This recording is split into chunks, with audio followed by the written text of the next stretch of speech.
Vadodara Mumbai express way પર બેફામ દોડતા વાહનો પર બ્રેક લગાવવા અને અકસ્માતની સંખ્યા ઘટાડવા માટે નેશનલ હાઈવે ઓથોરિટી અને આરટીઓ તરફથી એક એક્શન પ્લાન તૈયાર કરવામાં આવ્યો છે। આ પ્લાન મુજબ વડોદરા મુંબઈ એક્સપ્રેસ વે પર vehicle speed detection system install કરાશે।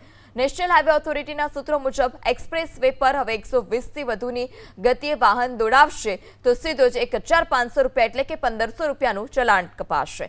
આ ચલાણ પણ ઓનલાઈન જ સીધા વાહન ચાલકોને SMS રૂપે મળી જશે। 10 જાન્યુઆરીથી વડોદરા મુંબઈ એક્સપ્રેસ વેને બંને દિશા માટે ખુલ્લો મુકાયો છે।